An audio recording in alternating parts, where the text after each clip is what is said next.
बिस्मिल्लाहिर्रहमानिर्रहीम। अस्सलाम वालेकुम।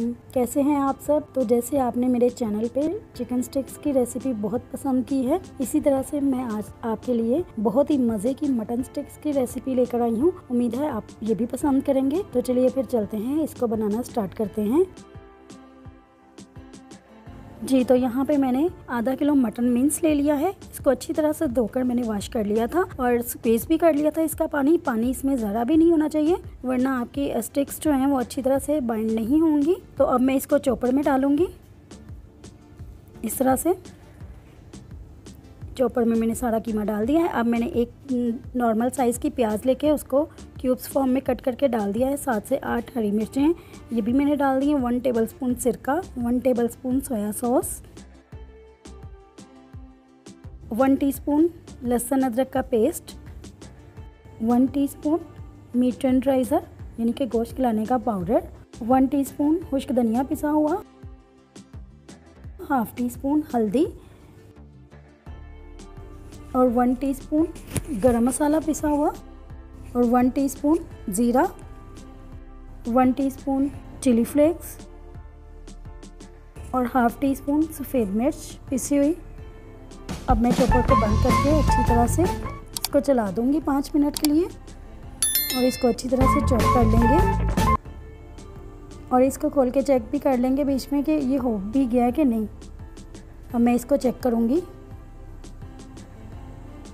और साथ ही 1 टीस्पून नमक डाल देंगे हम। यहाँ पे मैंने नमक के साथ 1 टीस्पून सुर्ख मिर्च पिसी हुई भी डाल दी थी और एक अंडा ये भी डाल दूँगी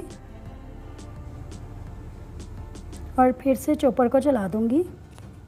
अच्छी तरह से ये सब कुछ चॉप हो गया। अब मैं मशीन को बंद कर दूँगी। ये देखिए कितना अच्छा सा ये चॉप हो गया। अब ये स्टिक्स पे बाइंडिंग के लिए तैयार है।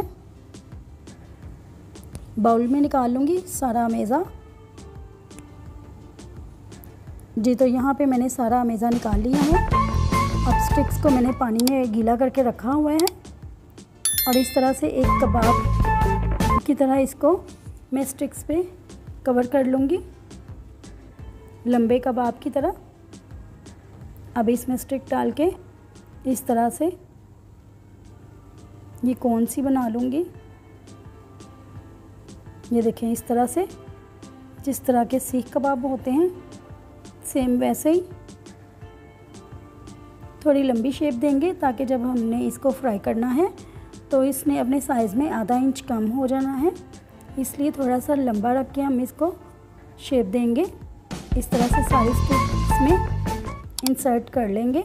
ये देखें, यहाँ पे मैंने स्टिक्स रेडी कर ली हैं इस तरह से। अब मैं इसको 10 मिनट के लिए रेफ्रिजरेटर में रखूँगी और यहाँ मैं ऑयल को गर्म कर लूँगी और अब एक ग्लास में मैं अंडे डाल रही हूँ। तो अंडे डाल के अच्छी तरह से मिक्स करेंगे।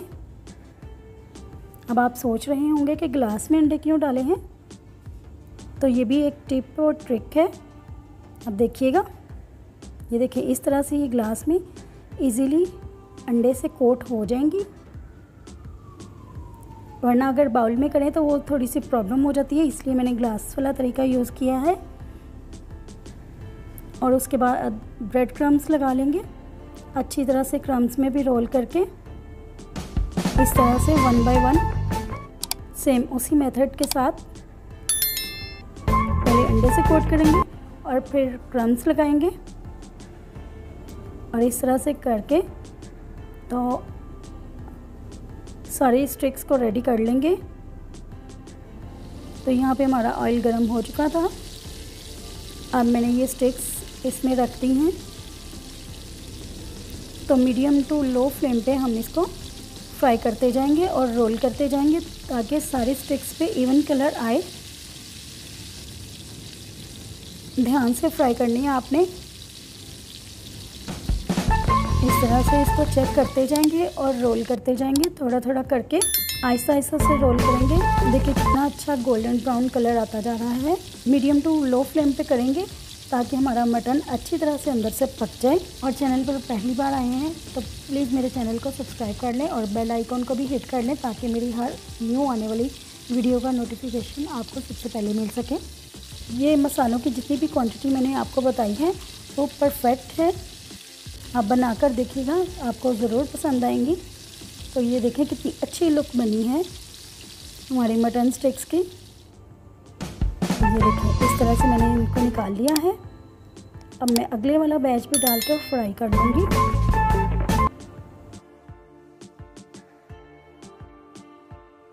इस तरह से आराम से रखूँगी और उसी तरीके से इसको मैंने रोल कर करके फ्राई कर लिया था। तो ये देखें, ये है हमारी मटन स्टिक्स की फाइनल लुक। देखने में ही मुंह में पानी आ रहा है। बहुत ही ज़बरदस्त बनी थी और परफेक्ट मसाला था। और कोई भी गेस्ट घर में आ जाए आप ये ज़रूर बनाइएगा। उम्मीद करती हूँ कि उनको भी बहुत पसंद आएंगी और आपको भी। तो इसी तरह से मेरी रेसिपीज़ को पसंद करते जाइए। तो मिलते हैं और भी किसी अच्छी वीडियो के साथ। तब तक के लिए अल्लाह हाफ़िज़।